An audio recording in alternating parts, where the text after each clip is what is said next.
This is a tutorial on the seller multiple counteroffer. Now we have another tutorial on the seller counteroffer, but this is different. This is the multiple counter. And the difference is that this form is for a scenario when a seller receives multiple offers from multiple buyers.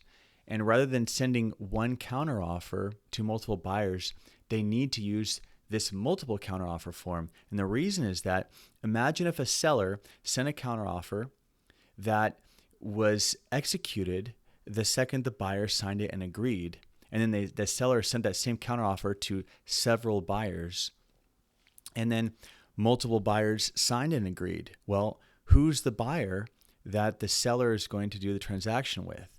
And that can get into some pretty messy territory. So the difference in the seller multiple counter is that it has a space where the seller signs a second time. So the seller is going to sign the first time, and they're going to send it to the buyer, and the buyer is going to agree and then send it back. And then the seller has to sign a second time to certify and fully execute the document. That way, if there are a bunch of counters floating out there, we know which counter is truly the accepted counter. So let's go through it. We have seller multiple counter offer number one, and again, these are numbered so that if there are, and I should say if the seller gets an offer, let's say multiple offers, they don't send a bunch of multiple counters and then label each one a different number. Like buyer one has number one, buyer two has number two. Number one it just means out of the sequence, because what theoretically could happen is a seller could get four offers. They could do a multiple counter to all four buyers. Two of those buyers counter the seller's multiple counter, and then the seller may want to do another counter to those final two buyers. Well, that next sequence would be seller multiple counter offer number two, because they've already done one round of countering. So no matter how many buyers there are, they're all going to say this number one right here. You'll put the property address, the purchase agreement in question, the date that the purchase agreement was written, so we know for sure that we're talking about the same purchase agreement and not some other draft or there's confusion.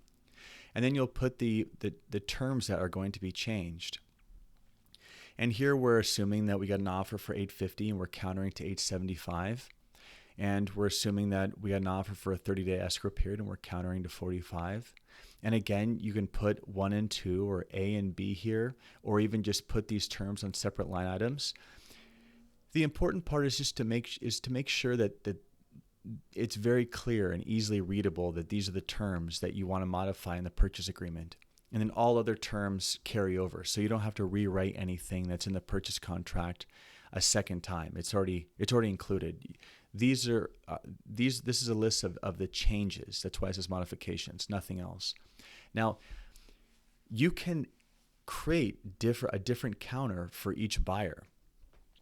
The interesting thing is, if you have, let's say you have a buyer that may have better financing, so is more reliable, but isn't quite as high as another buyer. Well, you can send out a multiple counter, I shouldn't say a series, but you can send out several multiple counter offers that all have different terms on each one for each buyer. So each buyer is looking at their own personalized counter that the seller's drawn up.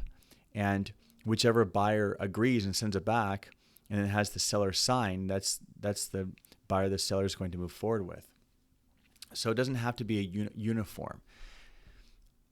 And then multiple counter provision. Now this just, of course, states that you need that second seller signature.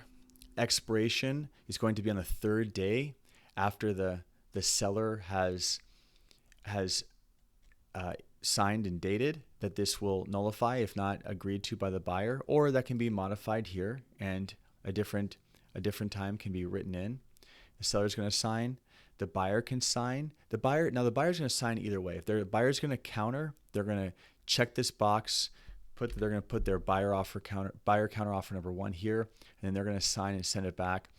And then if the seller gets it back, let's say there's no counter offer. Let's say the buyer goes, okay, I'm fine with what the seller's countering.